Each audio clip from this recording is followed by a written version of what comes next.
C'est devenu le lieu de tous les trafics. La frontière entre la Tunisie et la Libye est longue de 459 km.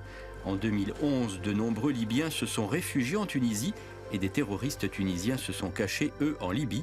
Après l'attentat du Bardo en 2015, la Tunisie a renforcé la sécurisation de la frontière.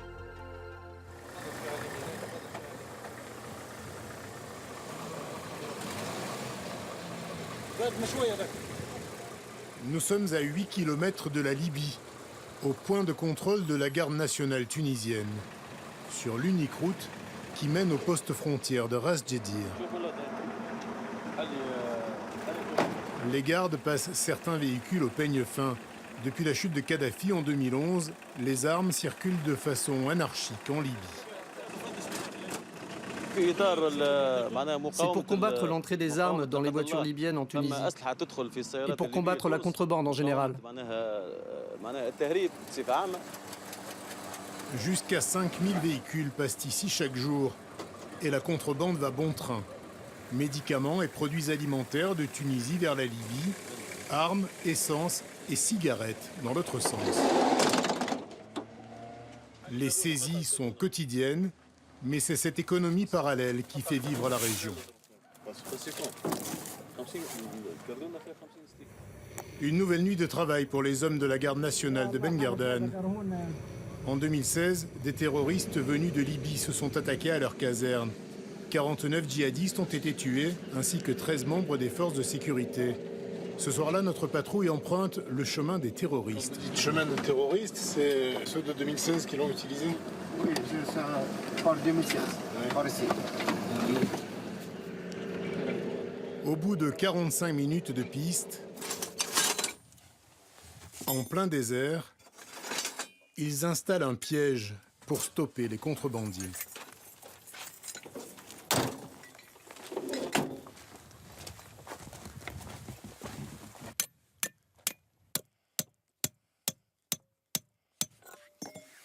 Cette fois-ci, l'attente dans la nuit sera vaine.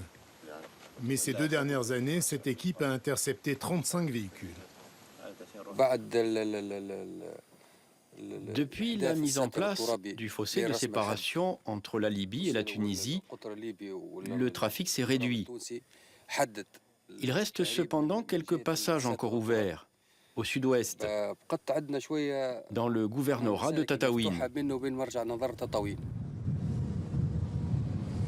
Après l'attentat du musée du Bardo en 2015, la Tunisie a employé les grands moyens pour empêcher les terroristes d'entrer dans le pays. Un fossé est creusé sur une partie des 459 km de frontière. Des obstacles sont mis en place dans certaines zones et des milliers de militaires contrôlent la région.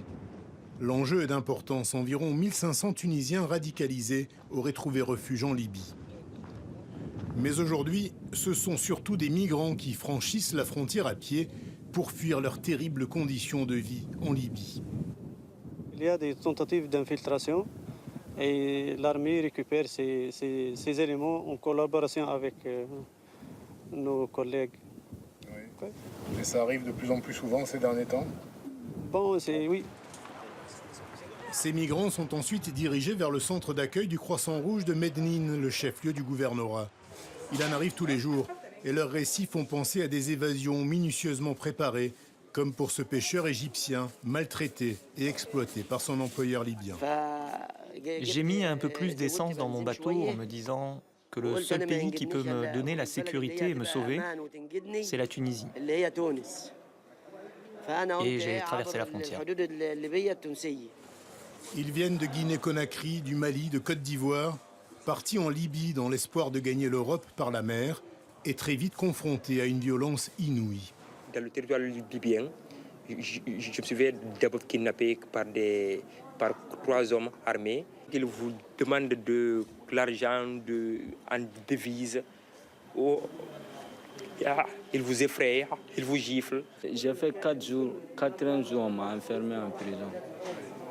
Donc ils ont dit que chacun paye 500 000 CFA. Donc si tu n'as pas les moyens, tu dois rester. Donc nous on a fait à peu près 7 mois. Bella est nigériane, rescapée d'un naufrage, elle est arrivée ici avec son bébé issu d'un viol en Libye où elle a été forcée à se prostituer. Je veux l'asile politique pour qu'il puisse me donner la totale sécurité dont j'ai besoin. J'ai vraiment besoin de me reposer parce que je ne sais plus où j'en suis. Je suis désespérée. Je ne peux pas rentrer dans mon pays. Je n'ai pas de parents, pas de père, pas de mère. Juste mon enfant qui n'a pas de père. Je suis désespérée. Les bénévoles du Croissant Rouge tentent de raccommoder ces vies brisées avec de l'écoute, des soins, la nourriture et l'hébergement, mais aussi un accompagnement pour la suite. Vous allez donc au consulat, vous leur dites le cas. Voilà, je suis arrivé de Libye, on m'a pris mon passeport, j'ai pas de... Et vous leur demandez de préparer le document de voyage pour un retour volontaire. Je suis fatigué de ce qui s'est passé en Libye. Ouais, je vais me libérer la tête. Mais là, tu es en Tunisie, tu as... Oui, ça, mais bon. Estime-toi heureux, là. Oui, je suis heureux. Un pays de droit, il n'y a pas de... Oui, ça, je suis en sécurité, je suis en liberté, là, mais bon, je vais rentrer. Il n'y a pas beaucoup de gens comme toi, là, qui veulent revenir de... En début d'année, le Croissant Rouge prévoyait l'accueil d'une centaine de migrants. Ils sont 250 aujourd'hui. Dernièrement, donc, suite au blocage donc, du passage de la Libye vers l'Italie, on a constaté une recrudescence des gens qui arrivent vers la Tunisie, qui demandent la protection. Hein. C'est des gens donc, qui ont pu fuir certains centres ou des prisons, à Sabrata, à Zaouia, etc., et qui sont arrivés donc, par voie terrestre. D'autres n'ont pas eu cette chance. Fauchés en pleine mer dans leur traversée vers l'Europe, ils reposent dans ce cimetière improvisé près d'une décharge de Zarziz.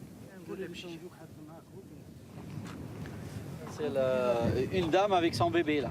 Des 72 cadavres enterrés ici, un seul a été identifié, celui de Rosemary, une Nigérienne.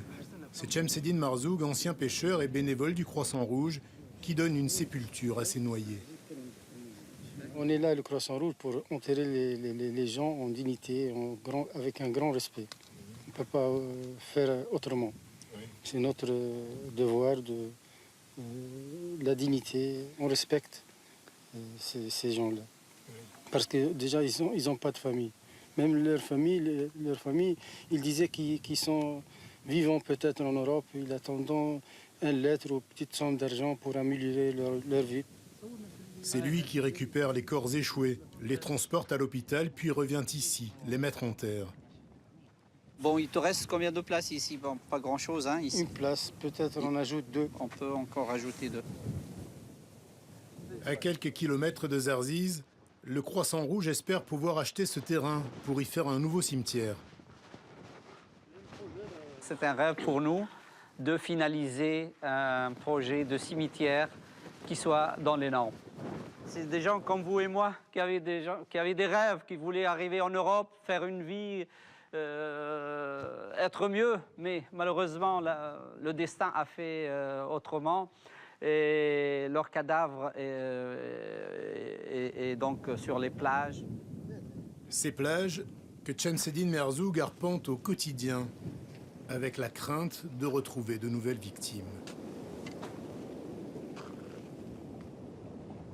C'est touchant, c'est triste.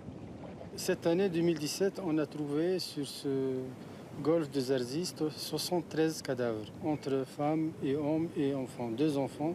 Et la plupart, cette fois-ci, c'est un peu des femmes plus que des hommes. Chemseddine scrute les vents, les courants, qui pourraient ramener vers lui une partie des 4000 migrants noyés dans cette partie de la Méditerranée en 2017.